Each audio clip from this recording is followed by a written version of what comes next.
Hello guys, have a blessed Monday morning. So, pray tayo ngayon. So, bibisitahin natin itong ating mga alagang bonsai dito sa ating garden. So, yan po yung ating garden, yung ating nursery ngayong El Nino. So, salamat at buhay pa naman. So, yan ang ating sampalok from seeds. So hindi pa natin galaw kasi medyo natatakot pa tayo ngayon na maggalaw sa kanila kasi masyadong mainit ngayon. So yan, pinapalarga lang muna natin, pero may ano na yan, naka-layout na yan sa loob yung kanyang mga branches. So ayan, naka-wire na yan.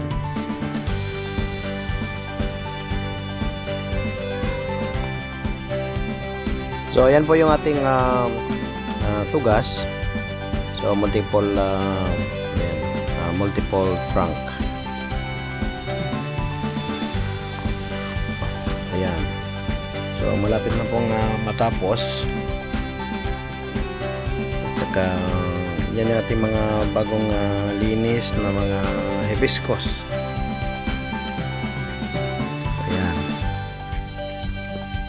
Yan yung mga na-defoliate natin. Nakuha natin ng dahon at saka na lagyan na natin ng mga tertiary na mga abang. Nilagyan natin ng mga wire. So yan, kinulot-kulot na lang kung ano yung lalabasan yan. So yan.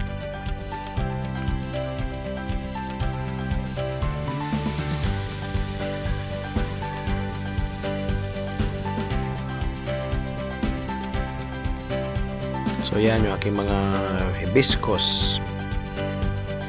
Yan. So bakit ba medyo hindi pa sila healthy? Kasi mga 6 months pa lang yan na hukay mula doon sa ating pinapatubuan doon sa kanyang nursery. So bago lang natin lagay sa mga container, kaya yan, medyo hindi pa sila healthy bago natin transfer.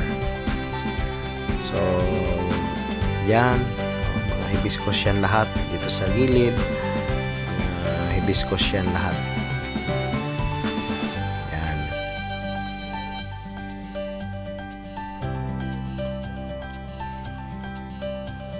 So pasensya, no? Medyo hindi pa malinis yung ating nursery kasi nga medyo kulang tayo sa time.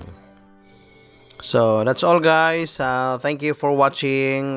God bless everyone and happy bonsai.